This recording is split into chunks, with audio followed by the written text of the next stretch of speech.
Hi all, ಎಲ್ರಿಗೂ ನಮಸ್ಕಾರ. Welcome back to my channel Vinu's glimpse. ನಾನು ನಿಮ್ಮೆಲ್ಲರ ಪ್ರೀತಿಯವನಂತ ಇವತ್ತಿನ ಹೊಸ ವ್ಲಾಗ್ಗೆ ನಿಮ್ಮೆಲ್ಲರಿಗೂ ವೆಲ್ಕಮ್ ಮಾಡ್ತಾ ಇದ್ದೀನಿ. ಆ್ಯಂಡ್ ಇವತ್ತು ಬಂದು ವೆಡ್ನೆಸ್ಡೇ ಆಗಿದೆ ಆ್ಯಂಡ್ ಮಹಾಶಿವರಾತ್ರಿ ಹಬ್ಬ ಕೂಡ. ಪಾಪುಗೆ, ದೊಡ್ಡ ಪಾಪುಗೆ, ಚಿಕ್ಕ ಪಾಪುಗೆ ಎಲ್ಲರಿಗೂ ಸ್ನಾನ ಮಾಡಿಸಿ ನಾನು ಕೂಡ ಸ್ನಾನ ಆಗಿದೆ. ಇನ್ನು ದೇವ್ರ ಪೂಜೆ ಶುರು ಮಾಡ್ಕೋಬೇಕು. ಸಂಜೆ ಅಭಿಷೇಕ ಮಾಡೋಣ ಅಂತ ಹೇಳಿ ಐಟಮ್ಸ್ ಎಲ್ಲ ತಂದಿಟ್ಟಿದ್ದೀನಿ. ಬಟ್ ಅದನ್ನು ರೆಡಿ ಮಾಡಬೇಕು. ನಮ್ಮ ಮನೆಯವ್ರ ಕೈಲಿ, ಭೈರವ್ ಕೈಲಿ ಅಭಿಷೇಕ ಮಾಡಿಸೋಣ ಅಂದ್ಕೊಂಡಿದ್ದೀನಿ. ಇನ್ನು ಪಾಪುಗೂ ಚಿಕ್ಕದಾಗಿ ಫೋಟೋಶೂಟ್ ಮಾಡೋಣ, ಫಸ್ಟ್ ಹಬ್ಬ ಅಲ್ವಾ ಪಾಪುದು ಅಂತ ಅಂದ್ಕೊಂಡಿದ್ದೀನಿ. ನೋಡೋಣ, ಇನ್ನೂ ಏನೋ ಪ್ಲ್ಯಾನ್ ಮಾಡಿ ತೆಗೆದಿಟ್ಟಿಲ್ಲ. ಅಂದ್ಕೊಂಡಿದ್ದೀನಿ ನೋಡೋಣ, ಆದರೆ ಫೋಟೋಶೂಟ್ ಮಾಡೋಣ ಅಂದ್ಕೊಂಡಿದ್ದೀನಿ. ಜಸ್ಟ್ ಮೊಬೈಲಲ್ಲೇ ಕ್ಲಿಕ್ ಮಾಡುವಂಥದ್ದು ಒಂದು ರೀತಿ ಮೆಮೊರೀಸ್ ಆಗಿರುತ್ತೆ. ಪಾಪುಗೆ ಫಸ್ಟ್ ಹಬ್ಬ, ಪಾಪು ಹುಟ್ಟಾದ್ಮೇಲೆ. ಸೊ ಹಾಗಾಗಿ ನೋಡೋಣ ಇವತ್ತಿನ ವ್ಲಾಗ್ ಹೇಗೆ ಹೋಗುತ್ತೆ ಅಂತ. ಐ ಹೋಪ್ ಇವತ್ತಿನ ವ್ಲಾಗ್ ನಿಮ್ಮೆಲ್ಲರಿಗೂ ಇಷ್ಟ ಆಗುತ್ತೆ ಅಂತ ಅಂದ್ಕೊಳ್ತೀನಿ. ಇನ್ನು ನೀವು ಯಾರಾದರೂ ನನ್ನ ಚಾನಲ್ಗೆ ಸಬ್ಸ್ಕ್ರೈಬ್ ಆಗ್ದಲೇ ನೋಡ್ತಾ ಇದ್ದೀರಾ ಅಂದರೆ ಬೇಗ ಹೋಗಿ ನನ್ನ ಚಾನಲ್ಗೆ ಸಬ್ಸ್ಕ್ರೈಬ್ ಆಗಿ ಸಪೋರ್ಟ್ ಮಾಡಿ ಅಂತ ಹೇಳ್ತಾ ಇವತ್ತಿನ ವ್ಲಾಗ್ನ ಶುರು ಮಾಡೋಣ. ಇನ್ನು ಅಮ್ಮ ಪ್ರತಿ ಸತಿ ತಲೆ ಸ್ನಾನ ಮಾಡಿದಾಗಲೂ ಈ ರೀತಿ ಕೆಂಡ ಕಾಯಿಸಿ ಪಾಪುಗೆ ಒಣಗಿಸ್ತಾರೆ. ಇನ್ನು ಇವತ್ತು ನಾನು ಹೇಳಿದೆ, ಅಮ್ಮ ನಾನು ಒಣಗಿಸ್ಕೊತೀನಿ, ಕೆಂಡ ಮಾಡಿಕೊಡಿ ಅಂತ. ಈ ರೀತಿ ಚಿಪ್ಪನ್ನ ಸುಟ್ಟು ಇಷ್ಟು ಚೆನ್ನಾಗಿ ಕೆಂಡ ಆಗುತ್ತೆ. ಆಲ್ಮೋಸ್ಟ್ ಒಂದು ಅರ್ಧ ಗಂಟೆ ತನಕ ನಾವು ತಲೆನ ಆರಾಮಾಗಿ ಒಣಗಿಸ್ಕೋಬೋದು. ಆ್ಯಂಡ್ ಅದಕ್ಕೆ ಒಂದು ಸ್ವಲ್ಪ ಸಾಂಬ್ರಾಣಿ ಕೂಡ ಹಾಕ್ತಾರೆ. ಹಾಗಾಗಿ ಈ ರೀತಿ ಹೊಗೆನಲ್ಲಿ ಕೂದಲು ಒಣಗಿಸೋ ಅಂಥದ್ದು. ಒಂದು ರೀತಿ ಘಮ ಘಮ ಅನ್ನತ್ತೆ ಕೂದಲು, ಬಟ್ ಆದರೆ ಸ್ವಲ್ಪ ರಫ್ ಆಗುತ್ತೇನೋ ಅಂತ ನನಗೆ ಅನಿಸುತ್ತೆ. ಬಟ್ ಮಕ್ಳಿಗಂತೂ ಒಂದು ರೀತಿ ಕಾವು ಕೊಟ್ಟಂಗೆ ಚೆನ್ನಾಗಿ ಅನಿಸುತ್ತೆ. ಬಿಕಾಸ್ ಮಗುಗೆ ಎಣ್ಣೆ ಸ್ನಾನ ಮಾಡಿಸಿರ್ತೀವಿ, ಒಂದು ಸ್ವಲ್ಪ ಶೀತ ಆಗಿಬಿಟ್ರೂ ಮತ್ತೆ ಕಷ್ಟ ಆಗುತ್ತೆ ಮಕ್ಕಳಿಗೆ ಅಲ್ವಾ. ಸೊ ಹಾಗಾಗಿ ಈ ರೀತಿ ಎಲ್ಲ ಮಾಡ್ತಾರೆ. ಇನ್ನು ನಾನು ಬಾಣಿತನ ಹೇಗೆ ಮಾಡ್ಕೊಳ್ತಾ ಇದ್ದೀನಿ ಅನ್ನೋದ್ರ ಬಗ್ಗೆ ಎಲ್ಲ ಕೇಳಿದ್ರಿ ಕ್ವೆಶನ್ಸ್. ಹೇಳಬೇಕು ಅಂದರೆ ಆ ರೀತಿ ಸ್ಪೆಷಲಾಗಿ ಏನೂ ಇಲ್ಲ. ಜಸ್ಟ್ ನಾನು ಸ್ನಾನ ಮಾಡೋದು, ಪಾಪುಗೆ ಸ್ನಾನ ಮಾಡಿಸೋದು, ಒಂದು ಹೈಜೀನ್ ಮೇಂಟೈನ್ ಮಾಡೋದು. ಆ್ಯಂಡ್ ಅದ್ರ ಜೊತೆಗೆ ಊಟ ಅಂತೂ ನಾನು ರೆಗ್ಯುಲರಾಗೇ ಮಾಡ್ತಾಯಿದ್ದೀನಿ. ಮನೆಯಲ್ಲಿ ಎಲ್ಲರೂ ಏನು ಮಾಡ್ಕೊಳ್ತೀವೋ ಅನ್ನ ಸಾರು ಅದನ್ನೇ ಮಾಡ್ತಾಯಿದ್ದೀನಿ. ಆಲ್ಮೋಸ್ಟ್ ಒಂದು ವಾರದ ತನಕ ಮುದ್ದೆ ಆ ಥರದ್ದು ತಿಂತಾ ಇರಲಿಲ್ಲ. ಬಿಕಾಸ್ ಒಂದು ಸ್ವಲ್ಪ ಕಷ್ಟ ಆಗ್ಬೋದು ಪಾಪುಗೆ ಡೈಜೆಸ್ಟ್ ಆಗೋಕ್ಕೆ ಅಂತ ಹೇಳಿ. ಬಟ್ ಆದರೆ ನೆಕ್ಸ್ಟ್ ಟೈಮಿಂದ ಒಂದು ಸ್ವಲ್ಪನೇ ಟ್ರೈ ಮಾಡಿ ಅದು ಆಮೇಲೆ ಸ್ವಲ್ಪ ಸೆಟ್ ಆಯಿತು ಅಂತ ಅನ್ನಿಸ್ದಾಗ ನಾನು ಅದನ್ನು ಕಂಟಿನ್ಯೂ ಮಾಡಿದೆ. ಸೊ ನೀವು ಕೂಡ ಅದೇ ರೀತಿ ಟ್ರೈ ಮಾಡ್ಬೋದು. ಕೆಲವೊಬ್ರು ಹೇಳ್ತಾರೆ ಅದು ತಿನ್ನಬಾರ್ದು, ಇದು ತಿನ್ನಬಾರ್ದು ಅಂತ ಹೇಳಿ. ಬಿಕಾಸ್ ಮಗುಗೂ ಕೂಡ ಅದು ಎಲ್ಲನೂ ಗೊತ್ತಾಗಬೇಕಲ್ವ. ಲೈಕ್ ಯಾವ ರೀತಿ ಮಗು ಬೆಳೀತಾ ಒಂದೊಂದಕ್ಕೆ ಅಡ್ಯಾಪ್ಟ್ ಆಗ್ತಾ ಹೋಗಬೇಕು. ನಾವು ಹೇಗೆ ಮಕ್ಕಳಿಗೆ ಇವಾಗಿಂದ ರೂಢಿ ಮಾಡ್ತೇವೋ ಅದು ಹಾಗೆ ಬೆಳೆಯುತ್ತೆ ಅಂತ ಹೇಳ್ಬೋದು. ಇನ್ನು ನಾವು ಹೇಗೆ ಡೈಜೆಸ್ಟ್ ಮಾಡ್ಕೊಳ್ತೀವೋ ಪಾಪ ಕೂಡ ಹಾಗೆ ಡೈಜೆಸ್ಟ್ ಮಾಡ್ಕೊಳ್ಳುತ್ತೆ. ಕೆಲವೊಂದು ಫುಡ್ಗೆ ಕೆಲವೊಂದು ಬೇಬೀಸ್ ಅಲರ್ಜಿಟಿಕ್ ಇರ್ತಾರೆ. ಸೊ ನೀವು ಅದನ್ನು ಕಾನ್ಷಿಯಸ್ಸಾಗಿ ನೋಡ್ಕೋಬೇಕು. ನೀವೇನು ತಿಂದಾಗ ಮಗು ತುಂಬ ಫಝಿ ಆಗ್ತದೆ ಅಥವಾ ಲೂಸ್ ಮೋಷನ್ ಆಗ್ತಾಯಿದೆಯಾ ಅಥವಾ ವಾಮಿಟಿಂಗ್ ಆಗ್ತಾಯಿದೆಯಾ ಅದನ್ನೆಲ್ಲ ಚೆಕ್ ಮಾಡಿಕೊಂಡಾಗ ನಮಗೆ ಯಾವುದು ಪಾಪುಗೆ ಸೆಟ್ ಆಗುತ್ತೆ, ಸೆಟ್ ಆಗಲ್ಲ ಅನ್ನೋದು ಪ್ರತಿಯೊಂದೂ ಗೊತ್ತಾಗುತ್ತೆ. ಸೊ ನಮ್ಮ ಮನೆಯವ್ರು ಕೂಡ ತಲೆ ಸ್ನಾನ ಮಾಡ್ಕೊಂಡಿದ್ರು, ಭೈರವ್ ಕೂಡ ತಲೆ ಸ್ನಾನ ಮಾಡ್ಕೊಂಡಿದ್ರು. ಸರಿ ನಾನು ಕೂಡ ಮಾಡ್ಕೊಳ್ತೀನಿ, ಚೆನ್ನಾಗಿ ಅನ್ನಿಸ್ತಾ ಇದೆ ಅಂತ ಹೇಳಿ ಮನೆ ಜನ ಎಲ್ಲರೂ ಈ ರೀತಿ ಕಾವು ತೊಗೊಂಡ್ವಿ. ಚೆನ್ನಾಗಿ ಅನಿಸುತ್ತೆ ಆ್ಯಕ್ಚುಲಿ ಈ ಥರ ಮಾಡೋದ್ರಿಂದ. ಮತ್ತು ಇದನ್ನು ತುಂಬ ಇನ್ಹೇಲ್ ಮಾಡಬಾರ್ದು ಮೂಗಿಂದ, ಜಸ್ಟ್ ತಲೆ ಒಣಗಿಸ್ಕೊಳ್ಳೋಕ್ಕಷ್ಟೇ ಇದನ್ನು ಬಳಸ್ಕೋಬೇಕು. ಬಿಕಾಸ್ ಮೂಗಲ್ಲಿ ಇನ್ಹೇಲ್ ಮಾಡಿಬಿಟ್ರೆ ಸ್ವಲ್ಪ ಉರಿ ಆಗೋದಾಗಲಿ ಅಥವಾ ಲಂಗ್ಸ್ಗೆ ತುಂಬ ಇನ್ಫೆಕ್ಷನ್ ಆಗೋದಾಗಲಿ ಆ ಥರ ಆಗುತ್ತೆ. ಸೊ ಆದಷ್ಟು ಟ್ರೈ ಮಾಡಿ ಮೂಗಿಗೆ ಹೋಗ್ದಲೇ ಇರೋಂಗೆ ಆದಷ್ಟು ಬೇಗ ಒಣಕೊಂಡ್ಬಿಟ್ರೆ. ಆ್ಯಂಡ್ ಇವಾಗಂತೂ ಏನು ಬಿಸಿಲಿದೆ ಹಾಗಾಗಿ ಹಾಗೆ ಒಣಕೊಳ್ಳುತ್ತೆ. ಬಟ್ ಆದರೆ ಈ ರೀತಿ ಸಾಂಬ್ರಾಣಿ ಹೊಗೆ ತೊಗೊಳೋದ್ರಿಂದ ಘಮ ಘಮ ಅಂತ ಅನ್ನತ್ತೆ. ಆ್ಯಂಡ್ ಚೆನ್ನಾಗಿ ಕೂಡ ಅನಿಸುತ್ತೆ. ನೋಡ್ಬೋದು ನನ್ನ ಮುದ್ದು ಎಷ್ಟು ಚೆನ್ನಾಗಿ ಕಾಲಿಗೆಲ್ಲ ತೊಗೊಳ್ತಾ ಇದ್ದಾನೆ ಕಾವು ಅಂತ ಹೇಳಿ. ಅವನಿಗೂ ಸಿಕ್ಕಾಪಟ್ಟೆ ಇಷ್ಟ ಆಗುತ್ತೆ ಇದು. ಆ್ಯಂಡ್ ಅವ್ನು ಪುಟ್ಟವನಿದ್ದಾಗ್ಲೂ ಅಮ್ಮ ಇದೇ ರೀತಿ ಕೆಂಡ ಮಾಡಿ ತಲೆ ಒಣಗಿಸೋರು. ಇನ್ಫ್ಯಾಕ್ಟ್ ಭೈರವ್ ಟೈಮಲ್ಲಿ ತುಂಬಾ ಚಳಿ ಇತ್ತು, ಹಾಗಾಗಿ ತುಂಬ ಯೂಸ್ ಆಯಿತು. ಕೇಳಿದ್ರಿ ನಿಮ್ಮ ಬಾಣಿತನ ಹೇಗೆ ಮಾಡ್ಕೊಳ್ತಾ ಇದ್ದೀರಾ, ಯಾರು ಮಾಡ್ತಾ ಇದ್ದಾರೆ ಅಂತ ಹೇಳಿ. ಆ್ಯಕ್ಚುಲಿ ಬಾಣಿತನ ಅಂತ ಏನು ಟಿಪಿಕಲ್ಲಾಗಿ ಮಾಡ್ಕೊಳ್ತಾರಲ್ಲ, ಬೆಡ್ ಮೇಲಿಂದ ಎದಳೋದೇ ಇಲ್ಲ ಆ ಥರ ಎಲ್ಲ ಏನೂ ಇಲ್ಲ. ಬಿಕಾಸ್ ಭೈರವ್ ಕೂಡ ಸ್ಕೂಲ್ಗೆ ಹೋಗ್ತಿರೋದ್ರಿಂದ ಅವನು ರೆಡಿ ಮಾಡಬೇಕು. ಆ್ಯಂಡ್ ಯೂಶ್ವಲಿ ಸೆಕೆಂಡ್ ಬೇಬಿ ಟೈಮಲ್ಲಿ ಅಷ್ಟು ರೆಸ್ಟ್ ಮಾಡಲಿಕ್ಕೂ ಆಗೋದಿಲ್ಲ ನಮಗೆ. ಆ್ಯಂಡ್ ಹಾಗಾಗಿ ಆ ಥರ ಏನೋ ಟಿಪಿಕಲ್ ಬಾಣಿತನ ಆ ಥರ ಏನೂ ಇಲ್ಲ. ಬಟ್ ನನಗೆ ಹೆಲ್ಪ್ ಮಾಡಲಿಕ್ಕೆ ಅಮ್ಮ ಇದ್ದಾರೆ. ಸೊ ಅಮ್ಮ ಪಾಪಗೆ ಸ್ನಾನ ಮಾಡಿಸ್ಕೊಡೋದು, ಅಡುಗೆ ತಿಂಡಿ ಎಲ್ಲ ಅಮ್ಮ ಮಾಡಿಕೊಡ್ತಾರೆ. ಇನ್ನು ಮನೆ ಕ್ಲೀನ್ ಅಂತೂ ಬೇಕೇ ಬೇಕು, ಮಸ್ಟ್ ಆ್ಯಂಡ್ ಶುಡ್ಡು. ಇವನಂತೂ ಇರೋ ಸಾಮಾನು ಒಂದು ಕಡೆ ಇರೋದಕ್ಕೆ ಬಿಡೋದಿಲ್ಲ. ಆ್ಯಂಡ್ ಪಾಪು ಇರೋ ಮನೆಯಲ್ಲಿ ನೀಟಾಗಿರಬೇಕು. ಸೊ ಹಾಗಾಗಿ ಬೆಳಗ್ಗೆ ಒಬ್ಬರು ಹೆಲ್ಪರ್ ಬರ್ತಾರೆ. ಅವ್ರು ಬಂದು ಕಸ ಗುಡಿಸಿ, ಮನೆ ಒರೆಸಿ, ಪಾತ್ರೆಗಳನ್ನೆಲ್ಲ ವಾಶ್ ಮಾಡಿ ಕೊಟ್ಟು ಹೋಗ್ತಾರೆ. ಇನ್ನು ಅದು ಬಿಟ್ಟರೆ ಅಡುಗೆ ತಿಂಡಿ ನಾನೇನಾದರೂ ಹೆಚ್ಕೊಡೋದು ಏನಾದರೂ ಮಾಡ್ತೀನಿ. ಅಮ್ಮ ಅಡುಗೆ ಏನಾದರೂ ಮಾಡ್ಕೊಳ್ತಾರೆ, ಹುಷಾರು ಕನ್ನ ಬುದ್ಧಿಯಾಗಿ. ಸೊ ಹಾಗಾಗಿ ನಡ್ಕೊಂಡು ಹೋಗ್ತಾ ಇದೆ as usual, like any other day ಅಂತಲೇ ಹೇಳ್ಬೋದು. ಬಿಕಾಸ್ ಆಫ್ಟರ್ 4 months ಅಂತೂ ಆಗಲ್ಲ ಅಂದ್ಕೊಳ್ತೀನಿ ಈ ರೀತಿ ರೆಸ್ಟ್ ತೊಗೊಳೋದಕ್ಕೆ. ಇನ್ಫ್ಯಾಕ್ಟ್ ನಾನು ಬಂದು ಕೂಡ ಡೆಲಿವರಿ ಆಗಿ ಬಂದು ಪಾಪು ಬಂದಾದ್ಮೇಲಿಂದಾನೇ ನಾನು ಶುರು ಹಚ್ಕೊಂಡ್ಬಿಟ್ಟಿದ್ದೀನಿ. ಯಾವುದೇ ರೀತಿ ರೆಸ್ಟ್ ಅಂತ ಏನೋ ಅಥವಾ ಬೆಡ್ ಮೇಲೆ ಇರಬೇಕು ಆ ಥರದ್ದು ಏನೂ ಇಲ್ಲ. ರೆಗ್ಯುಲರಾಗಿ ಹೇಗಿರ್ತೀನೋ ನನ್ನ ಮನೆಯಲ್ಲಿ ಅದೇ ರೀತಿ ಪಾಪು ನೋಡಿಕೊಂಡು, ಪಾಪು ಎದ್ದಾಗ ಹಾಲು ಕುಡಿಸ್ಕೊಂಡು ಆ್ಯಂಡ್ ನೈಟ್ ಸ್ಲೀಪ್ ಮಾಡಿಕೊಂಡು ನನ್ನ ಡೇಸ್ ಹೋಗ್ತಾ ಇದೆ. ಫಸ್ಟ್ ಒಂದು ಭೈರವ್ ಟೈಮಲ್ಲೂ ನಾನು ಆ ರೀತಿ ಏನೂ ಮಾಡ್ಕೊಳ್ಳಿಲ್ಲ. ಬಿಕಾಸ್ ನೀವು ನೋಡಿರ್ಬೋದು ನನ್ನ ಫಸ್ಟ್ ವೀಡಿಯೋಯಿಂದನೂ ಯಾವುದೇ ಸ್ವೆಟರ್ ಆಗಲಿ ಆ ಥರದ್ದೇನೂ ಹಾಕಿಲ್ಲ. ಬಿಕಾಸ್ ಕ್ಲೈಮೇಟ್ ಕೂಡ ಅದೇ ರೀತಿ ಇದೆ, ಸಿಕ್ಕಾಬಟ್ಟೆ ಸೆಕೆ ಬಿಸಿಲು ಇದೆ. ಹಾಗಾಗಿ ಆ ರೀತಿ ಏನೂ ಬೆಚ್ಚಗಿರಬೇಕು ಅಂತ ಏನೂ ಅನ್ನಿಸ್ತಾ ಇಲ್ಲ. ಸೊ ಪಾಪುಗಷ್ಟೇ ಒಂದು ಸ್ವಲ್ಪ ಬೆಚ್ಚಗೆ ರೆಡಿ ಮಾಡಿ ಮಲಗಿಸ್ಬಿಡ್ತೀನಿ. ಅದು ಬಿಟ್ಟರೆ ಬೇರೆ ಇನ್ನೇನು ಬಾಣಿತನ ಅಂತ ಏನೂ ಮಾಡ್ಕೊಳ್ತಾ ಇಲ್ಲ. ಇನ್ನು ಊಟಕ್ಕೆ ಬಂದರೆ ಊಟ ರೆಗ್ಯುಲರಾಗಿ ಮನೆಯವರೆಲ್ಲರೂ ಏನು ತಿಂತಾರೋ ಅದನ್ನೇ ನಾನು ತಿಂತೀನಿ. ಬಟ್ ಸ್ವಲ್ಪ ಅಮ್ಮ ಉಪ್ಪು ಖಾರ ಕಮ್ಮಿ ಮಾಡ್ತಾ ಇದ್ದಾರೆ. ಆ್ಯಂಡ್ ನಾನು ಕೂಡ ಅದನ್ನೇ ಹೇಳ್ತೀನಿ, ಸ್ವಲ್ಪ ಉಪ್ಪು ಖಾರ ಕಮ್ಮಿ ಇರಲಿ ಅಂತ. ಆ್ಯಂಡ್ ಕೆಲವೊಂದು ಸತಿ ಓಟ್ಸ್ ಗಂಜಿ ಇರ್ಬೋದು ಅಥವಾ ಜೀರಾ ವಾಟರ್ ಇರ್ಬೋದು, ಅದನ್ನು ಮಾತ್ರ ಎಕ್ಸ್ಟ್ರಾ ನಾನು ತೊಗೊಳ್ತೀನಿ. ಅದು ಬಿಟ್ಟರೆ ಬೇರೆ ಏನು ನಾರ್ಮಲ್ ತಿಂಡಿ ಊಟ ಏನು ಮಾಡಿರ್ತೀವೋ ಮನೆಯಲ್ಲಿ ಅದನ್ನೇ ಕೂಡ ನಾನು ತೊಗೊಳ್ತೀನಿ. ಹಾಗಾಗಿ ತುಂಬ ಏನೂ ಡಿಫ್ರೆನ್ಸು ನನಗೆ ಅಂತಲೇ ಸಪ್ರೇಟ್ ಊಟ ಆ ಥರದ್ದು ಎಲ್ಲ ಏನೂ ಇಲ್ಲ. ಆ್ಯಂಡ್ ಈ ರೀತಿ ಹೋಗ್ತಾ ಇದೆ ನನ್ನ ಬಾಡಿತನ ಅಂತ ಹೇಳ್ಬೋದು. ಆ್ಯಂಡ್ ತುಂಬ ಜನ ಹೊಟ್ಟೆ ಕಟ್ಟಿದ್ದೀರಾ ಏನು ಅಂತ ಕೇಳ್ತಾರೆ. ನನಗೆ ಆ ಬೆಲ್ಟ್ ಇದೆ, ಬಟ್ ಅದನ್ನು ಹಾಕೊಳ್ಳೋದಕ್ಕೆ ಸಿಕ್ಕಾಬಟ್ಟೆ ಕಷ್ಟ ಅನಿಸುತ್ತೆ. ಮತ್ತು ಪಾಪುಗೆ ಫೀಡ್ ಮಾಡಬೇಕಾದಾಗ ಪಾಪುಗೂ ಚುಚ್ಚುತ್ತೆ. ಆ್ಯಂಡ್ ಆ್ಯಕ್ಚುಲಿ ಈ ಒಂದು ಡ್ರೆಸ್ ಆಗ್ತಾನೇ ಇರಲಿಲ್ಲ, ಈಗ ಆಗ್ತಾ ಇದೆ. ಬಟ್ ನೋಡ್ಬೋದು ಇನ್ನೂ ಈ ಟಮ್ಮಿ ಏನಿದೆ ಅದೇನೋ ಹೋಗಿಲ್ಲ. ಸೊ ನೋಡೋಣ, ಒಂದು ಸ್ವಲ್ಪ ಪಾಪು ಕೂಡ ದೊಡ್ಡವನಾದಮೇಲೆ ಒಂದು 1 month ಇಲ್ಲ 1.5 2 months ಆದಮೇಲೆ ಎಕ್ಸಸೈಸ್ ಶುರು ಮಾಡೋಣ ಅಂದ್ಕೊಂಡಿದ್ದೀನಿ. ಈಗಂತೂ ಸದ್ಯಕ್ಕೆ ಯಾವುದೂ ಎಕ್ಸಸೈಸ್ ಆಗಲಿ ಆ ಥರದ್ದೇನೋ ಮಾಡ್ತಾಯಿಲ್ಲ. ಬಿಕಾಸ್ ಇನ್ನೂ ಸ್ಟಿಚಸ್ ಹೀಲ್ ಆಗಿದೆ, ಬಟ್ ಸ್ಟಿಲ್ ಚಾನ್ಸಸ್ ತೊಗೊಳ್ಳೋದು ಬೇಡ. ಒಂದು ಸ್ವಲ್ಪ ಚೆನ್ನಾಗಿ ಹೀಲ್ ಆದಮೇಲೆ ಸ್ಟಾರ್ಟ್ ಮಾಡೋಣ ಎಕ್ಸಸೈಸು ಅಂತ ಅಂದ್ಕೊಂಡಿದ್ದೀನಿ. ಸೊ ಎಸ್, ಈ ರೀತಿ ಹೋಗ್ತಾ ಇದೆ ಅಂತ ಹೇಳ್ಬೋದು. ಇನ್ನು ನೆಕ್ಸ್ಟ್ ದೇವ್ರ ಪೂಜೆ ಕೂಡ ರೆಡಿ ಮಾಡ್ಕೋಬೇಕು ಇವತ್ತು. ಗೊತ್ತಿಲ್ಲ, ನಮ್ಮ ಮನೆಯವ್ರ ದೇವಸ್ಥಾನಕ್ಕೆ ಹೋಗೋಣ ಅಂತ ಹೇಳ್ತಾ ಇದ್ದಾರೆ. ಬಟ್ ಇವತ್ತಂತೂ ಎಲ್ಲ ಶಿವನ ದೇವಸ್ಥಾನದಲ್ಲೂ ಸಿಕ್ಕಾಬಟ್ಟೆ ರಶ್ ಇರುತ್ತೆ. ಗೊತ್ತಿಲ್ಲ ಹಿಂಗೆ ಏನು ಪ್ಲ್ಯಾನ್ ಮಾಡ್ತೀವಿ ಅಂತ.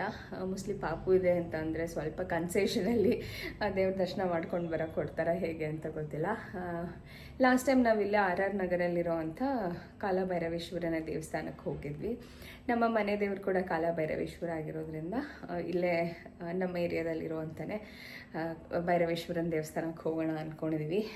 ನೋಡೋಣ, ಆದರೆ ಪಾಪುನೂ ಕರ್ಕೊಂಡು ಎಲ್ಲರೂ ಹೋಗ್ಬರೋಣ ಅಂತ ಅಂದ್ಕೊಂಡಿದ್ವಿ. ಫಸ್ಟ್ ಹಬ್ಬ ಮಿಸ್ ಮಾಡ್ಕೊಳ್ಳೋಕೆ ನನಗೆ ಇಷ್ಟ ಇಲ್ಲ. ಸೊ ನೋಡೋಣ ಹೇಗಾಗುತ್ತೆ ಇವತ್ತು ನಾವು ವ್ಲಾಗ್ ಹೇಗೋಗುತ್ತೆ ಅಂತ ನೋಡೋಣ. ಸೊ ಬನ್ನಿ ಕಂಟಿನ್ಯೂ ಮಾಡೋಣ ವ್ಲಾಗ್ನ. ಸೊ ಎಸ್, ಮಹಾಶಿವರಾತ್ರಿ ಅಂತ ಹೇಳಿದ್ರೆ ತಂಬಿಟ್ಟು ಅಂತೂ ಸಿಕ್ಕಾಬಟ್ಟೆ ಫೇಮಸ್ ಅಂತ ಹೇಳ್ಬೋದು. ಇನ್ನು ಮಹಾಶಿವರಾತ್ರಿ ಹಬ್ಬದ ದಿವಸ, ಇವತ್ತಿನ ದಿವಸ ಕಂಪ್ಲೀಟಾಗಿ ಉಪವಾಸ ಇದ್ದು ಜಾಗರಣೆ ಇದ್ದು, ಇನ್ನು ನಾಳೆ ಬೆಳಗ್ಗೆ ಉಪವಾಸನ ಕೈ ಬಿಡ್ತಾರೆ. ಇನ್ನು ನಾನು ಈ ಸತಿ ಅಂತೂ ಯಾವ ರೀತಿ ಉಪವಾಸ ಮಾಡೋಕ್ಕಾಗಲ್ಲ, ಬಿಕಾಸ್ ಪಾಪಗೆ ಹಾಲು ಕುಡಿಸ್ಬೇಕು. ಹಾಗಾಗಿ ಉಪವಾಸ ಅಂತ ಏನೂ ಇಲ್ಲ. ಬಟ್ ದೇವರಿಗೆ ನೈವೇದ್ಯ ಅಂತ ಹೇಳಿ ತಂಬಿಟ್ಟು ಮಾಡೋಣ ಅಂತ ಹೇಳಿ ಎಲ್ಲ ಐಟಮ್ಸ್ನೆಲ್ಲ ರೆಡಿ ಮಾಡಿ ಇಟ್ಕೊಂಡಿದ್ದೀನಿ. ಸೊ ಹೇಗೆ ಕ್ವಿಕ್ಕಾಗಿ ಈ ಒಂದು ತಂಬಿಟ್ಟು ಮಾಡ್ಕೋಬೋದು ಅಂತ ತೋರಿಸ್ತೀನಿ. ಆ್ಯಂಡ್ ತಂಬಿಟ್ಟು ಜೊತೆಗೆ ಇದಕ್ಕೆ ಸ್ವಲ್ಪ ನಾನು ಡ್ರೈ ಫ್ರೂಟ್ಸ್ ಕೂಡ ಆ್ಯಡ್ ಮಾಡ್ಕೊಂಡಿದ್ದೀನಿ. ಬಿಕಾಸ್ ನಾನು ಇಟ್ಕೊಂಡು ಅದನ್ನು ತಿನ್ಬೋದು. 2-3 weeks ತನಕನೂ ನಾವು ಅದನ್ನು ಸ್ಟೋರ್ ಮಾಡಿ ತಿನ್ಬೋದು. ಸೊ ಹಾಗಾಗಿ ಇದನ್ನು ನನ್ನ ಬಾಣಿತನದ ಒಂದು ಡಿಶ್ ಅಂತ ಹೇಳಿದ್ರು ತಪ್ಪಾಗಲ್ಲ ಅನಿಸುತ್ತೆ. ಸೊ ಕಂಪ್ಲೀಟಾಗಿ ತಂಬಿಟ್ಟು ಥರನೇ ಇರುತ್ತೆ, ಬಟ್ ಸ್ವಲ್ಪ ಡ್ರೈ ಫ್ರೂಟ್ಸ್ ಆ್ಯಡ್ ಆನ್ ಮಾಡಿರ್ತೀನಿ ನಾನು ಅಷ್ಟೇ. ಇಲ್ಲ ನಿಮಗೆ ಬೇಕು ಅಂದರೆ ಅದನ್ನು ಆ್ಯಡ್ ಆನ್ ಮಾಡ್ಕೋಬೋದು, ಇಲ್ಲ ಅಂತಂದರೆ ಅದನ್ನು ಸ್ಕಿಪ್ ಕೂಡ ಮಾಡ್ಬೋದು. ಸೊ ನಾನೀಗ ಕ್ವಿಕ್ಕಾಗಿ ತೋರಿಸ್ತೀನಿ ಏನೇನು ಐಟಮ್ಸ್ ನಾನು ರೆಡಿ ಮಾಡ್ಕೊಂಡಿದ್ದೀನಿ ಅಂತ ಹೇಳಿ. ಸೊ ಮೊದಲಿಗೆ ನಾನಿಲ್ಲಿ ಕಡಲೆ ಬೀಜನ ತೊಗೊಂಡಿದ್ದೀನಿ, ಆಲ್ಮೋಸ್ಟ್ 1 ಕಪ್ಪಷ್ಟು ಕಡಲೆ ಬೀಜನ ತೊಗೊಂಡಿದ್ದೀನಿ. ಸೊ ಇದು ನೀವು ಎಷ್ಟು ಕ್ವಾಂಟಿಟಿ ಬೇಕೋ ಅದ್ರ ಮೇಲೆ ಕೂಡ ನೀವು ಇದನ್ನು ತೊಗೊಳ್ಬೋದು. ಆ್ಯಂಡ್ ನಾನು ಆಗಲೇ ಹೇಳ್ದಂಗೆ ಡ್ರೈ ಫ್ರೂಟ್ಸ್ ಕೂಡ ಇದನ್ನು ಆ್ಯಡ್ ಮಾಡ್ಕೊತೀನಿ. ಡ್ರೈ ಫ್ರೂಟ್ಸ್ ತಂಬಿಟ್ಟು ಅಂತ ಕೂಡ ಹೇಳ್ಬೋದು. ಇದನ್ನು ನಾವು ಏನು ಬೇಕೋ ಅದನ್ನು ಆ್ಯಡ್ ಮಾಡ್ಕೊಬೋದು. ಸೊ ಒಂದಿರಲಿ ಒಂದಿಲ್ದಲೇ ಇರಲಿ ಈ ಒಂದು ರೆಸಿಪಿ ಆಗುತ್ತೆ ಅಂತ ಹೇಳ್ಬೋದು. ಜಸ್ಟ್ ನೀವು ಕಡಲೆ ಇಟ್ಕೊಂಡು ಬೆಲ್ಲ ಇಟ್ಕೊಂಡು ಕಡಲೆ ಬೀಜ ಇಟ್ಕೊಂಡು ಕೂಡ ಈ ಒಂದು ರೆಸಿಪಿನ ಮಾಡ್ಬೋದು. ಇದೆಲ್ಲ ಅಡಿಷ್ನಲ್ ಅಷ್ಟೇ, ನಿಮಗೆ ಬೇಕು ಅಂದರೆ ಇದನ್ನು ಬಳಸ್ಕೋಬಹುದು. ಆ್ಯಂಡ್ ಅದ್ರ ಜೊತೆ ಖರ್ಜೂರ ತೊಗೊಂಡಿದ್ದೀನಿ, ಇದಕ್ಕೆ ಒಣ ಖರ್ಜೂರ ತೊಗೊಂಡಿದ್ದೀನಿ. ಇದನ್ನೆಲ್ಲ ನೀಟಾಗಿ ಚಾಪ್ ಮಾಡಬೇಕು ಚಿಕ್ಕ ಚಿಕ್ಕದಾಗಿ. ಆ್ಯಂಡ್ ಗಸಗಸೆ ತೊಗೊಂಡಿದ್ದೀನಿ, ಆಲ್ಮೋಸ್ಟ್ 2 ಟೇಬಲ್ ಸ್ಪೂನಷ್ಟು ಗಸಗಸೆ. ಆ್ಯಂಡ್ ಗೋಡಂಬಿ ಆ್ಯಂಡ್ ಬಾದಾಮಿ. ಆ್ಯಂಡ್ ಇದು ಬಂದುಬಿಟ್ಟು ನನ್ನ ಸೀಮಂತ ಟೈಮಲ್ಲಿ ತೊಗೊಂಡಿದ್ದಂಥ ಕೊಬ್ಬರಿ. ಸೀಮಂತ ಆದಮೇಲೆ ಎಲ್ಲಿ ಡೆಲಿವರಿಗೆ ಹೋಗ್ಬಿಟ್ಟೆ 1 ವೀಕ್ ಟೈಮಲ್ಲಿ, ಹಾಗಾಗಿ ಇದನ್ನು ಬಳಸೋಕ್ಕಾಗಿರಲಿಲ್ಲ. ಬಟ್ ಇವಾಗ ನಾನು ಈ ಒಂದು ರೆಸಿಪಿಗೆ ಇದನ್ನೇ ತುರಿದು ಬಳಸೋಣ ಅಂತ ಹೇಳಿ ಇದನ್ನು ಇಟ್ಕೊಂಡಿದ್ದೀನಿ. ಅದ್ರ ಜೊತೆಗೆ ಏಲಕ್ಕಿನ ತೊಗೊಂಡಿದ್ದೀನಿ, ಒಂದು 4ರಿಂದ 5 ಏಲಕ್ಕಿ ಆದರೆ ಸಾಕಾಗುತ್ತೆ. ಇನ್ನು ಬೆಲ್ಲ ಇಲ್ಲಿ ಕರಗಿಸ್ಕೊಂಡು ಉಂಡೆ ಕಟ್ಟಲಿಕ್ಕೆ ಬೇಕಾಗತ್ತೆ. ಸೊ ಹಾಗಾಗಿ 1 ಕಪ್ಪಷ್ಟು ತೊಗೊಂಡಿದ್ದೀನಿ. ಇದು ಸ್ವಲ್ಪ ಜಾಸ್ತಿನೇ ಆಗುತ್ತೆ ಅನಿಸುತ್ತೆ, ಇದರಲ್ಲಿ ಒಂದು 1/2 ಕಪ್ ಆದರೆ ಸಾಕಾಗುತ್ತೆ. ಇನ್ನು ಕಡಲೆ ತೊಗೊಂಡಿದ್ದೀನಿ, ಈ ರೀತಿ ಕಡಲೆನಾದರೂ ತೊಗೋಬೋದು, ಇನ್ನೊಂದು ದಪ್ಪ ಕಡಲೆ ಬರುತ್ತಲ್ಲ ಅದನ್ನು ಕೂಡ ನೀವು ಬಳಸ್ಕೋಬೋದು. ಇದನ್ನು ಗ್ರೈಂಡ್ ಮಾಡಿಕೊಂಡು ಉಂಡೆ ಕಟ್ಟಲಿಕ್ಕೆ ಬಳಸ್ಕೋತೀನಿ. ಸೊ ಇದಿಷ್ಟು ಬೇಕಾಗುವಂಥ ಐಟಮ್ಸ್, ತುಂಬ ಕ್ವಿಕ್ಕಾಗಿ ಆಗೋಗುತ್ತೆ. ಇನ್ನು ಫಸ್ಟಿಗೆ ಇದನ್ನೆಲ್ಲ ತುಪ್ಪದಲ್ಲಿ ಹುರ್ಕೋಬೇಕು. ಸೊ ತುಪ್ಪದಲ್ಲಿ ಹುರ್ಕೊಂಡು ಅದಾದಮೇಲೆ ಬೆಲ್ಲದ ಪಾಕದಲ್ಲಿ ಉಂಡೆ ಕಟ್ಟಬೇಕು. ಸೊ ಬನ್ನಿ ತೋರಿಸ್ತೀನಿ ರೆಸಿಪಿ ಹೇಗೆ ಮಾಡೋದು ಅಂತ.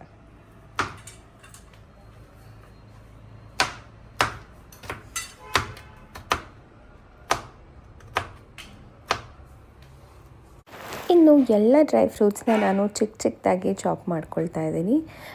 ಬಿಕಾಸ್ ಉಂಡೆ ಕಟ್ಟಿದಾಗ ಚಿಕ್ಕ ಚಿಕ್ಕದಾಗಿ ಸಿಕ್ಕಿದ್ರೆ ಚೆನ್ನಾಗಿರುತ್ತೆ, ಮತ್ತು ಹೊಂದ್ಕೊಳ್ಳೋದಕ್ಕೂ ತುಂಬ ಈಸಿ ಆಗುತ್ತೆ. ತುಂಬ ದೊಡ್ಡ ದೊಡ್ಡ ಪೀಸಸ್ ಇದ್ಬಿಡ್ತು ಅಂದರೆ ತಿನ್ನೋದಕ್ಕೂ ಅಷ್ಟು ಚೆನ್ನಾಗಿ ಅನಿಸಲ್ಲ. ಹಾಗಾಗಿ ಚಿಕ್ಕ ಚಿಕ್ಕದಾಗಿ ಈ ರೀತಿ ಚಾಪ್ ಮಾಡಿಕೊಂಡ್ರೆ ಈಸಿ ಆಗುತ್ತೆ ಅಂತ ಹೇಳಿ.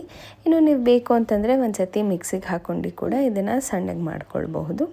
ಇನ್ನು ಕಡಲೆನ ಒಂದು ಸ್ವಲ್ಪ ಡ್ರೈ ರೋಸ್ಟ್ ಮಾಡಿಕೊಂಡು ಅದಾದಮೇಲೆ ನಾನು ರುಬ್ಕೊಳ್ತಾ ಇದ್ದೀನಿ ಇಲ್ಲಿ. ಇನ್ನು ಕಡಲೆ ಬೀಜನೂ ಅಷ್ಟೇ ಚೆನ್ನಾಗಿ ಹುರ್ಕೊಂಡು ಸಿಪ್ಪೆನ ತೆಗೆದಿಟ್ಕೊಳ್ಬೇಕಾಗತ್ತೆ.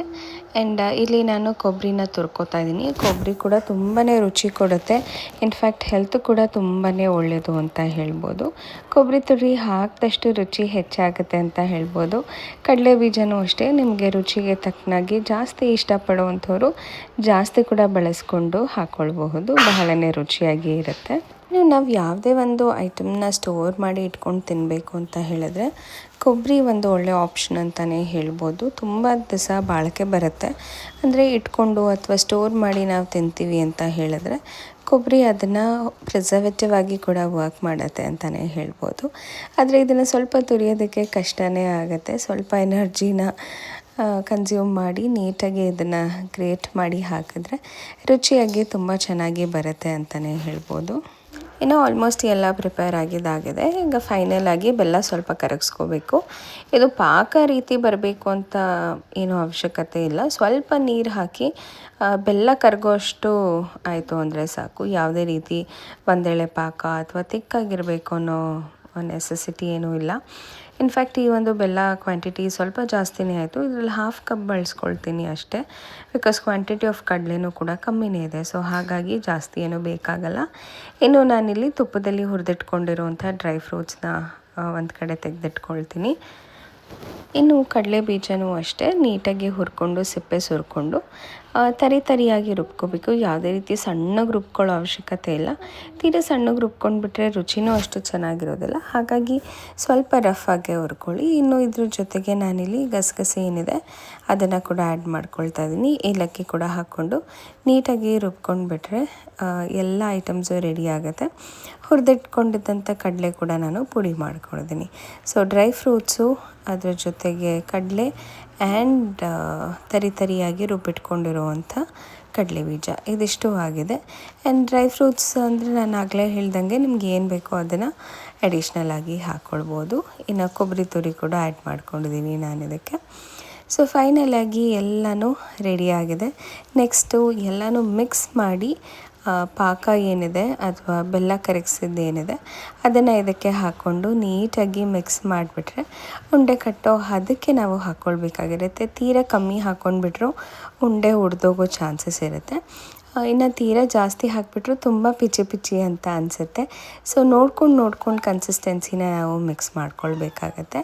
ಸೊ ಮೊದಲಿಗೆ ನಾನಿಲ್ಲಿ ತುಪ್ಪದಲ್ಲಿ ಹುರ್ಕೊಂಡಿರೋದ್ರಿಂದ ಅದರಲ್ಲಿ ಸ್ವಲ್ಪ ವೆಟ್ನೆಸ್ ಇರುತ್ತೆ ಮತ್ತು ಹೊಂದ್ಕೊಳ್ಳೋವಂಥ ಗುಣಗಳಿರೋದ್ರಿಂದ ಅದನ್ನು ನೀಟಾಗಿ ಮಿಕ್ಸ್ ಮಾಡಿಬಿಟ್ಟು ಅದಾದಮೇಲೆ ನಾನು ಎಷ್ಟು ಪಾಕ ಬೇಕಾಗುತ್ತೋ ಅದನ್ನು ಹಾಕ್ಕೊಳ್ತೀನಿ.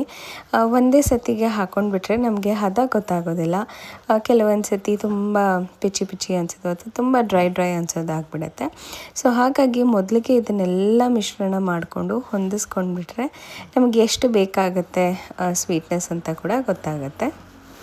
ಇನ್ನು ಇದನ್ನು ಮಿಕ್ಸ್ ಮಾಡ್ತಾ ಇರಬೇಕಾದಾಗಲೇ ಒಂದೊಳ್ಳೆ ಘಮ ಬರುತ್ತೆ. ಬಿಕಾಸ್ ಏಲಕ್ಕಿ ಕೂಡ ಹಾಕಿದ್ದೀವಿ. ಅದ್ರ ಜೊತೆಗೆ ಕಡಲೆ ಅಂತ ಹೇಳಿದ್ರೆ ತುಂಬ ಒಳ್ಳೆ ಅರೋಮಾನೇ ಬರುತ್ತೆ ಅಂತ ಹೇಳ್ಬೋದು. ಇನ್ನು ಕೆಲವೊಬ್ಬರು ಪ್ರಸಾದಕ್ಕೆ ಅಂತಲೇ ಕಡಲೆ ಪುಡಿ ಅದ್ರ ಜೊತೆಗೆ ಕೊಬ್ಬರಿ ಸಕ್ಕರೆ ಕೂಡ ಇಡ್ತಾರೆ. ಅದು ಕೂಡ ತುಂಬಾ ರುಚಿಯಾಗಿ ಇರುತ್ತೆ. ಈ ಒಂದು ತಂಬಿಟ್ಟು ಕೂಡ ಅಷ್ಟೇ ರುಚಿಯಾಗಿ ಇರುತ್ತೆ. ಆ್ಯಂಡ್ ಅದಕ್ಕೆ ಡ್ರೈ ಫ್ರೂಟ್ಸ್ ಹಾಕಿರೋದ್ರಿಂದ ಇನ್ನೂ ಹೆಚ್ಚಾಗೇ ಇರುತ್ತೆ ಟೇಸ್ಟ್ ಅಂತ ಹೇಳ್ಬೋದು. ಇನ್ನು ಅದಾದಮೇಲೆ ಚೆನ್ನಾಗಿ ಹೊಂದ್ಕೊಂಡಿದೆ. ಈಗ ನೋಡ್ಬೋದು ಅದೇ ಸ್ವಲ್ಪ ವೆಟ್ನೆಸ್ ಹಾಗೆ ತುಪ್ಪದ ಏನಿದೆ ಅದೆಲ್ಲ ಹೊಂದ್ಕೊಂಡಿದೆ. ಅದಾದಮೇಲೆ ನಾನಿಲ್ಲಿ ಸೋಸ್ಕೊಂಡು ಹಾಕ್ಕೊಳ್ತಾ ಇದ್ದೀನಿ. ಬಿಕಾಸ್ ಬೆಲ್ಲದಲ್ಲಿ ಯೂಶ್ವಲಿ ಸ್ವಲ್ಪ ಗಲೀಜು ಆ ಥರದ್ದೆಲ್ಲ ಇರೋ ಚಾನ್ಸಸ್ ಇರುತ್ತೆ. ಸೊ ಹಾಗಾಗಿ ಕರಗಿಸಿದ ಮೇಲೆ ಒಂದು ಸತಿ ಈ ರೀತಿ ಫಿಲ್ಟರ್ನ ಇಟ್ಕೊಂಡು ಹಾಕ್ಕೊಂಡು ಮಿಕ್ಸ್ ಮಾಡೋದ್ರಿಂದ ಯಾವುದೇ ರೀತಿ ಏನಾದರೂ ಇತ್ತು ಕಲ್ಲುಗಳಿತ್ತು ಅಂತ ಹೇಳಿದ್ರು ಸೋಸ್ಕೊಂಡು ಫಿಲ್ಟರ್ ಆಗುತ್ತೆ ಅನ್ನೋ ಕಾರಣಕ್ಕೆ ಅಷ್ಟೇ. ಇನ್ನು ನೋಡ್ಬೋದು ಒಂದು ಸ್ವಲ್ಪ ಹಾಕ್ಕೊಂಡು ಬಿಸಿ ಇರುತ್ತೆ, ತುಂಬಾ ಕೈಯಲ್ಲಿ ಕಲಿಸ್ಲಿಕ್ಕೆ ಕಷ್ಟ ಆಗುತ್ತೆ. ಹಾಗಾಗಿ ಈ ರೀತಿ ಒಂದು ಸ್ಪ್ಯಾಚುಲಾ ಹೆಲ್ಪಲ್ಲೇ ನೀಟಾಗೆಲ್ಲ ಬಿಸಿ ಪಾಕ ಹಾಕ್ತಿದ್ದಂಗೆ ನೀಟಾಗಿ ಈ ರೀತಿ ಕಲಿಸ್ಕೊಂಡ್ಬಿಟ್ರೆ ತುಂಬಾ ಈಸಿ ಆಗುತ್ತೆ. ಹಾಗಂತ ತುಂಬ ತಣ್ಣಗಾದ ಮೇಲೆ ಉಂಡೆ ಕಟ್ಟೋಕ್ಕೆ ಬರೋದಿಲ್ಲ ಇದು. ಸೊ ಹಾಗಾಗಿ ನೋಡಿಕೊಂಡು ಕನ್ಸಿಸ್ಟೆನ್ಸಿನ ನಾವು ಉಂಡೆ ಕಟ್ಟಬೇಕಾಗತ್ತೆ. ಸ್ವಲ್ಪ ಬೆಚ್ಚಗಿದ್ದಂಗ್ಲೇ ನೀಟಾಗಿ ಕಟ್ಬಿಟ್ರೆ ಯಾವುದೇ ರೀತಿ ಉಂಡೆ ಒಡೆಯೋದಾಗಲಿ ಅಥವಾ ಪುಡಿ ಆಗೋದಾಗಲಿ ಆ ಥರದ್ದಾಗೋದಿಲ್ಲ. ಸೊ ಆಲ್ಮೋಸ್ಟ್ ಈಗೆಲ್ಲ ಹೊಂದ್ಕೊಂಡಿದೆ. ನಾನು ಆಗಲೇ ಹೇಳ್ದಂಗೆ ಅಷ್ಟು ಪಾಕನೂ ನಾನು ಯೂಸ್ ಮಾಡಲ್ಲ, ಸ್ವಲ್ಪ ಅಷ್ಟೇ ಆದರೆ ಸಾಕಾಗುತ್ತೆ. ಬಿಕಾಸ್ ನಾವಿಲ್ಲಿ ತುಂಬಾ ಜಾಸ್ತಿ ಕ್ವಾಂಟಿಟಿ ಕೂಡ ಮಾಡಿಲ್ಲ. ಸೊ ಹಾಗಾಗಿ ನೀವು 1 ಕಪ್ಪಷ್ಟು ನೀವು ಕಡಲೆ ತೊಗೊಂಡಿದ್ದೀರಾ ಅಂತಂದರೆ ಒಂದು 1/2 ಕಪ್ಪಷ್ಟು ಬೆಲ್ಲ ತೊಗೊಂಡು ಪಾಕ ಮಾಡ್ಕೊಂಡು ಕೂಡ ಮಾಡಬಹುದು. ಸೊ ಈಗ ಒಂದು ಒಳ್ಳೆ ಹದಕ್ಕೆ ಬಂದಿದೆ. ಈಗ ನಾನು ಕಂಪ್ಲೀಟಾಗಿ ಉಂಡೆ ಕಟ್ಟೋಕ್ಕೆ ಶುರು ಮಾಡ್ಕೊಳ್ತೀನಿ. ಇನ್ನು ಸ್ವಲ್ಪ ಬಿಸಿನೇ ಇರುತ್ತೆ ಪಾಕ, ಹಾಗಾಗಿ ಕೈ ಸುಡೋ ಚಾನ್ಸಸ್ ಇರುತ್ತೆ. ಸೊ ನೋಡಿಕೊಂಡು ಮುಟ್ಟಿ ಅಂತ ಹೇಳ್ತೀನಿ. ಬಿಕಾಸ್ ಕೆಲವೊಂದು ಸತಿ ಮಾಡಬೇಕಾದಾಗ ತುಂಬ ಬಿಸಿ ಪಾಕ ಮುಟ್ಬಿಟ್ವಿ ಅಂತ ಹೇಳಿದ್ರೆ ಕೈ ಸುಟ್ಟೋಗೋದು ಅಥವಾ ಬೊಬ್ಬೆ ಬರೋವಂಥ ಚಾನ್ಸಸ್ ಇರುತ್ತೆ. ಸೊ ಒಂದು ಕನ್ಸಿಸ್ಟೆನ್ಸಿ ಒಂದು ಹದ ಬಂದಮೇಲೆ ಈ ರೀತಿ ಚೆನ್ನಾಗಿ ನೈಸಾಗಿ ಉಂಡೆ ಬರುತ್ತೆ ಅಂತ ಹೇಳ್ಬೋದು. ಆದಷ್ಟು ಬೇಗ ಕಟ್ಬಿಟ್ರೆ ಯಾವುದೇ ರೀತಿ ತಣ್ಣಗಾಗೋದಿಲ್ಲ ಮತ್ತು ಒಡೆದೋಗೋ ಅಂಥದ್ದು ಅಥವಾ ಸೀಲ್ ಬಿಡೋ ಅಂಥದ್ದು ಇರೋದಿಲ್ಲ. ಇದನ್ನು ಮಾಡಿಕೊಂಡು ಬಾಕ್ಸಲ್ಲಿ ಸ್ಟೋರ್ ಮಾಡಿ ಕೂಡ ತಿನ್ಬೋದು. ಬಹಳನೇ ರುಚಿಯಾಗಿ ಇರುತ್ತೆ. ಆ್ಯಂಡ್ ನಾನು ಆಗಲೇ ಹೇಳ್ದಂಗೆ ಇದನ್ನು ತುಂಬ ದಿವಸ ಆಲ್ಮೋಸ್ಟ್ 1 ವೀಕ್ 1.5 ವೀಕ್ವರೆಗೂ ಸ್ಟೋರ್ ಮಾಡ್ಕೊಂಡು ತಿನ್ಬೋದು. ಇಲ್ಲಿ ಮಲಗಿಸಿ ಫೋಟೋಶೂಟ್ ಮಾಡಿದ್ದು, ತುಂಬ ತೆಗಿಯೋಕ್ಕಾಗಲ್ಲ, ಅಳ್ತಾ ಇದ್ದ ಇಲ್ಲಿ ಮಲಗಿಸಿದ ತಕ್ಷಣ. ಹಾಗಾಗಿ ಒಂದು 2 ಫೋಟೋಸ್ ಅಷ್ಟೇ ಕ್ಲಿಕ್ ಮಾಡಿದೆ. ಆ್ಯಕ್ಚುಲಿ ಇದು 2 ಬ್ಲ್ಯಾಕ್ ಕಲರ್ ಟೀ ಶರ್ಟಲ್ಲಿ ಈ ರೀತಿ ಶಿವಲಿಂಗ ಥರ ರೆಡಿ ಮಾಡಿದ್ದೀನಿ. ಆ್ಯಂಡ್ ಸರ್ಪ್ರೈಸ್ ಅಂದರೆ ನನ್ನ ದೊಡ್ಡ ಶಿವ ಹೇಗೆ ಕಾಣಿಸ್ತಾ ಇದ್ದಾನೆ ಅಂತ ತೋರಿಸ್ತೀನಿ. So are you all ready Bhairav? So ನನ್ನ ದೊಡ್ಡ ಶಿವ ಹೇಗೆ ಕಾಣಿಸ್ತಾ ಇದ್ದಾನೆ, ಹೇಗೆ ರೆಡಿ ಮಾಡಿಸ್ಕೊಂಡಿದ್ದಾನೆ ಅಂತ ತೋರಿಸ್ತೀನಿ ನಿಮಗೆ. ಸೊ ಭೈರವ್ ಕಮ್ ಯಾರ್, ನನ್ನ ದೊಡ್ಡ ಶಿವ ಇದು. ಈ ರೀತಿ ರೆಡಿ ಮಾಡಿಸ್ಕೊಂಡು ಶಿವ ಬಾ ಇಲ್ಲಿ, ಬಾ ಶಿವ ಇಲ್ಲಿ, ಡವರ್ಗ ತಗೋಬಾ. ಲೆಫ್ಟ್ ಲೆಗ್ ಹಾಂ ಹಿಂಗೆ ಇಟ್ಕೊ. ಲೆಫ್ಟ್ ಹ್ಯಾಂಡ್ ಹಿಂಗೆ ಡೌನ್. ಹಾಂ ಇದನ್ನು ಸ್ಟ್ರೈಟ್ ಹಿಂಗೆ ಸ್ವಲ್ಪ ಹಿಂಗೆ ತಗೋ. ಹಿಂಗೆ ಡವರ್ಗ ಹಿಂಗಿಡಿ, ಹಿಂಗೆ ಇದಿಟ್ಕೊ.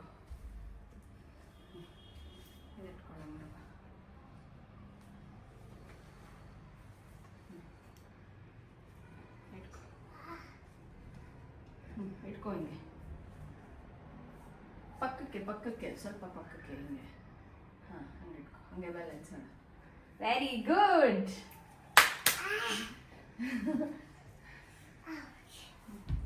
ನನ್ನ ಮುದ್ದು ಶಿವ ಇದು.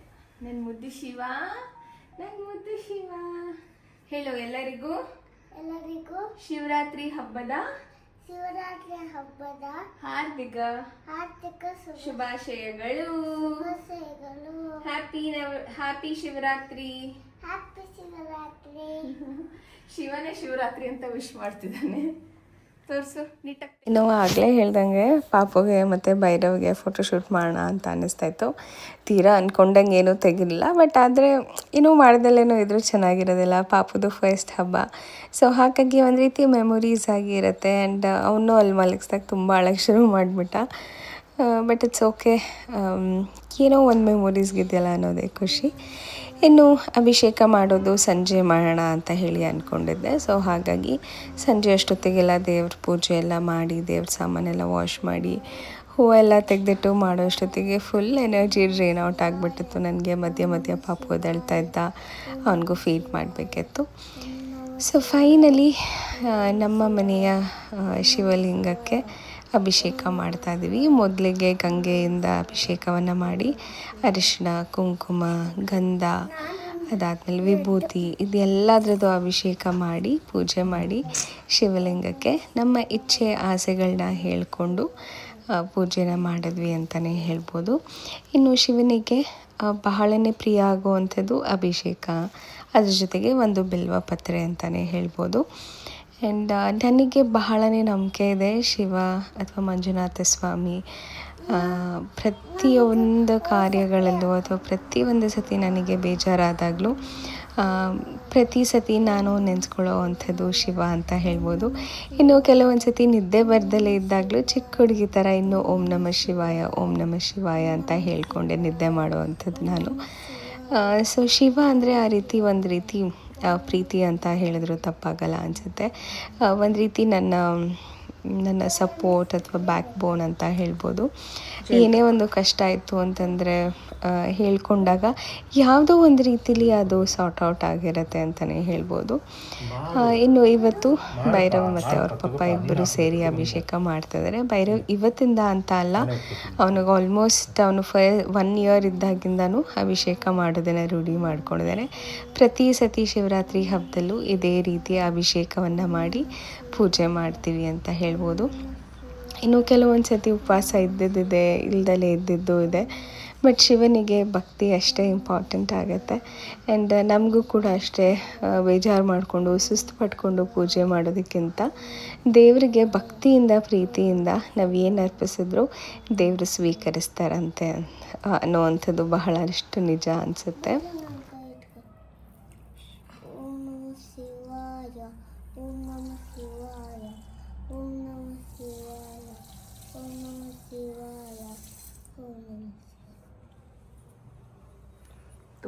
ಇನ್ನು ಶಿವನಿಗೆ ಬಹಳ ಇಷ್ಟ ಆಗುವಂಥದ್ದು ಪಂಚಾಮೃತ ಅಭಿಷೇಕ ಅಥವಾ ಗಂಗೆಯ ಅಭಿಷೇಕ ಅಂತ ಹೇಳ್ಬೋದು.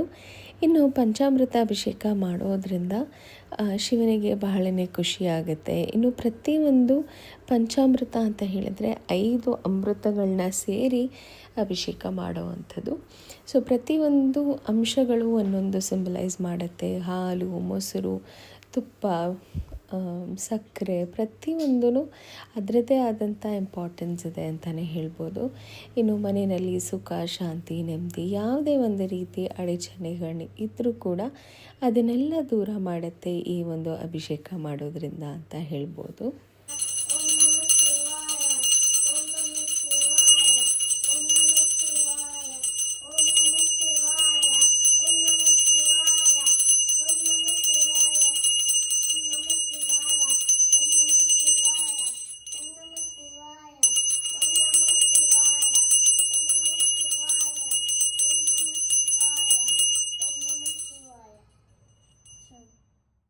ಇನ್ನು ಅಭಿಷೇಕ ಎಲ್ಲ ಮಾಡಾದ್ಮೇಲೆ ಮತ್ತೊಮ್ಮೆ ಪೂಜೆಯನ್ನು ಮಾಡಿ ಹೂವು, ಅರಿಶಿಣ, ಕುಂಕುಮ ಎಲ್ಲವನ್ನು ಇಟ್ಟು ದೇವರಿಗೆ ನೈವೇದ್ಯವನ್ನು ಇಟ್ಟು ಪೂಜೆಯನ್ನು ಮಾಡಿದ್ವಿ ಅಂತ ಹೇಳ್ಬೋದು.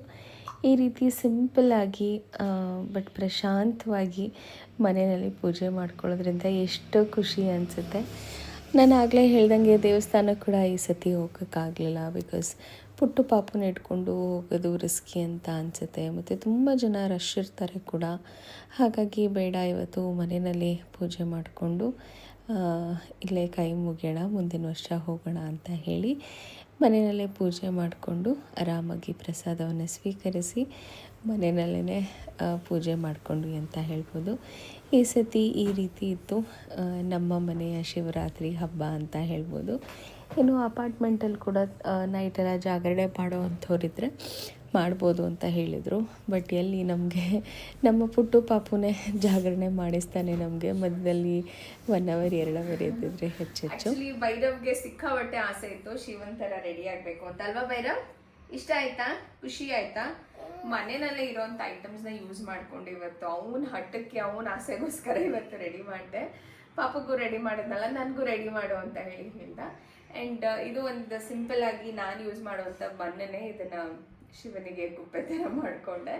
ಆ್ಯಂಡ್ ಪೇಪರಲ್ಲಿ ಈ ರೀತಿ ಚಂದ್ರನ ಕಟ್ ಮಾಡಿ ಅಂಟಿಸಿ ಆ್ಯಂಡ್ ಸುಜಾತ ಪಿನ್ನಲ್ಲಿ ಇದನ್ನು ಸೆಕ್ಯೂರ್ ಮಾಡಿದೆ. ಗಟ್ಟಿಯಾಗಂತೂ ಇರಲಿಲ್ಲ ಇದು, ಬಟ್ ಅಟ್ಲೀಸ್ಟ್ ಓಕೆ ಅವನ ಖುಷಿಗೋಸ್ಕರ ಅಂತ ಹೇಳಿ ಮಾಡಿದಂಥದ್ದು. ಬಟ್ ಮಾಡಿಸ್ಕೊತಾನಲ್ಲ ಅದೇ ಖುಷಿ ನಮಗೆ. ಬಿಕಾಸ್ ಕೆಲವು ಮಕ್ಕಳು ಮಾಡಿಸ್ಕೊಳ್ಳಲ್ಲ, ತುಂಬ ಹಠ ಮಾಡ್ತಾರೆ. ತಾಯಂದಿರಿಗೆ ಮಾಡಬೇಕು ಅಂತ ಆಸೆ ಇರುತ್ತೆ. ನನಗಂತೂ ಭೈರವ್ ಆಲ್ಮೋಸ್ಟ್ ಎಲ್ಲನೂ ಮಾಡಿಸ್ಕೊತಾನೆ, ಸಿಕ್ಕಾಬಟ್ಟೆ ಖುಷಿ ಆಗುತ್ತೆ ನನಗೆ. ಇವನಿಗೆ ರೆಡಿ ಮಾಡೋದೇ ಒಂದು ರೀತಿ ಖುಷಿ ನನಗೆ ಅಂತ ಹೇಳ್ಬೋದು. ಆ್ಯಂಡ್ ಇವತ್ತು ಈ ರೀತಿ ಶಿವನ್ ಥರ ರೆಡಿ ಮಾಡಿದ್ದೀನಿ. ಕಮೆಂಟ್ ಮಾಡಿ ಹೇಳಿ ನನ್ನ ಮುದ್ದು ಬಾಲ ಶಿವ ಎಷ್ಟು ಚೆನ್ನಾಗಿ ಕಾಣಿಸ್ತಿದ್ದಾನೆ ಅಂತ. ಅಲ್ಲಿ ನೋಡಕ್ಕಂದ ಕಮೆಂಟ್ ಮಾಡಿ ಅಂತ ಹೇಳು. ಕಮೆಂಟ್ ಮಾಡಿ ಹೇಳಿ ನಾನು ಹೇಗೆ ಕಾಣಿಸ್ತಾ ಇದ್ದೀನಿ.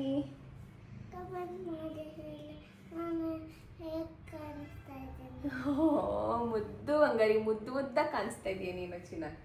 ಓಕೆ, ತೆಗಿಯೋಣ ಈಗ. ಓಕೆ, ಸೊ ಎಸ್, ಇದಾಗಿತ್ತು ಇವತ್ತಿನ ಬ್ಲಾಗ್. ಐ ಹೋಪ್ ಇವತ್ತಿನ ಬ್ಲಾಗ್ ನಮ್ಗೆಲ್ಲರಿಗೂ ಇಷ್ಟ ಆಗಿದೆ ಅಂತ ಅಂದ್ಕೊಳ್ತೀನಿ. ಇಷ್ಟ ಆಗಿದೆ ಡೆಫಿನೆಟ್ಲಿ ಲೈಕ್ ಮಾಡಿ, ಶೇರ್ ಮಾಡಿ, ಹಾಗೂ ನನ್ನ ಚಾನಲ್ಗೆ ಸಬ್ಸ್ಕ್ರೈಬ್ ಆಗಿ ಸಪೋರ್ಟ್ ಮಾಡಿ ಅಂತ ಹೇಳ್ತಾ ಮತ್ತೆ ಸಿಗ್ತೀನಿ ಮುಂದಿನ ಬ್ಲಾಗಲ್ಲಿ. ಅಲ್ಲಿವರೆಗೂ ನಮಸ್ಕಾರ, take care, love you all and bye. Shiva.